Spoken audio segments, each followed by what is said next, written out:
നമസ്കാരം, പ്രവാസി മലയാളിയിലേക്ക് ഏവർക്കും സ്വാഗതം. കുറച്ചു ദിവസങ്ങളായി പല അറബ് രാഷ്ട്രങ്ങളിൽ നിന്നും നാട്ടിലേക്ക് എത്തിയ വിമാനത്തിൽ അർഹതയുള്ളവരിൽ പലർക്കും എത്തിപ്പെടാൻ സാധിച്ചില്ല എന്ന ഖ്യാതി ഉയരുകയാണ്.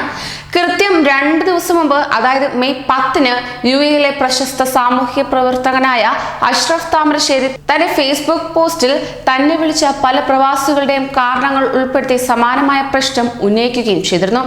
ഇപ്പോഴത്തെ സമാനമായ പ്രശ്നം കുവൈറ്റിലും ഉയർന്നിരിക്കുകയാണ്. പ്രവാസികളുടെ മടക്കയാത്രയ്ക്കായി കുവൈറ്റിലെ ഇന്ത്യൻ എംബസി തയ്യാറാക്കിയ മുൻഗണനാ ലിസ്റ്റിൽ അവസാന നിമിഷം തിരിമറി നടന്നതായി സൂചന എന്ന വിധത്തിൽ വാർത്തകളും പുറത്തേക്ക് വരികയാണ്. ആദ്യ ലിസ്റ്റിൽ ഇടം പിടിച്ചിട്ടും നാട്ടിൽ പോകാൻ സാധിക്കാത്ത ഗർഭിണിയായ യുവതിയുടെ വീട്ടിൽ പോലീസിന്റെ വിളിയെത്തി. വീട്ടു നിരീക്ഷണം ഉറപ്പാക്കാനായി പോലീസ് വിളിച്ചപ്പോഴാണ് ആദ്യ പട്ടികയിൽ താൻ ഉൾപ്പെട്ടിരുന്ന കാര്യം യുവതി അറിയുന്നത്. പ്രവാസികളെ നാട്ടിലേക്ക് കൊണ്ടുപോകുമ്പോൾ ഗർഭിണികൾക്ക് മുൻഗണന നൽകുമെന്നായിരുന്നു എംബസി അറിയിച്ചിരുന്നത്. എന്നാൽ ഇടക്കൊച്ചി സ്വദേശിയായ മിന്നു കുര്യനുണ്ടായത് മറ്റൊരു അനുഭവമാണ്. മുൻഗണനാ ലിസ്റ്റിൽ അട്ടിമറി നടന്നു എന്നതിന്റെ ഒരു ഉദാഹരണം മാത്രമാണിത്. ഹൃദ്രോഗിയായ പാലക്കാട് സ്വദേശിയും തന്റെ വീട്ടിൽ പോലീസിന്റെ അന്വേഷണം വന്നതായി ഒരു പ്രമുഖ മാധ്യമത്തോട് പറയുകയും ചെയ്തു.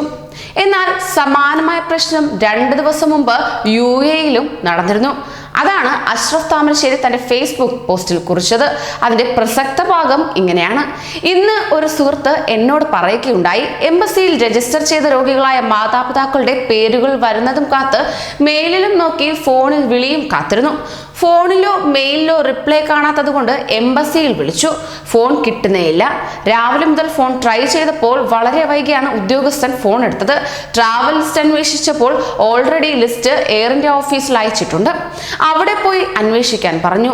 അവിടെ ഫോൺ വിളിച്ച് അന്വേഷിച്ചപ്പോഴാണ് അറിയുന്നത് ആ ലിസ്റ്റിൽ അദ്ദേഹത്തിന്റെ വാപ്പയുടെയും ഉമ്മയുടെയും പേരുകളുണ്ട്. പെട്ടെന്ന് ടിക്കറ്റ് എടുത്തില്ല എങ്കിൽ വേറെ ആർക്കെങ്കിലും ടിക്കറ്റ് ഇഷ്യൂ ചെയ്യേണ്ടി വരുമെന്നാണ്. ഇതാണ് ഇവിടുത്തെ അവസ്ഥ.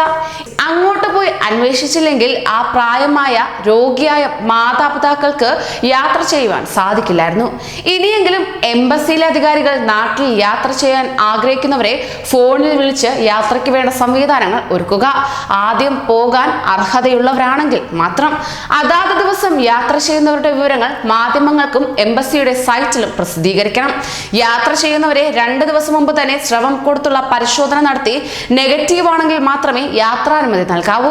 അവർക്ക് കോവിഡ് നെഗറ്റീവ് സർട്ടിഫിക്കറ്റ് നൽകണം. ഇന്ന് യാത്ര ഒരുക്കുന്ന കാര്യത്തിൽ എംബസി അധികൃതരുടെ ഭാഗത്ത് ഒരുപാട് പാളിച്ചകളും ഉണ്ടായി. അതെല്ലാം ഇനി അടുത്ത ട്രാവൽ പ്ലാനിൽ കറക്റ്റ് ചെയ്യണം.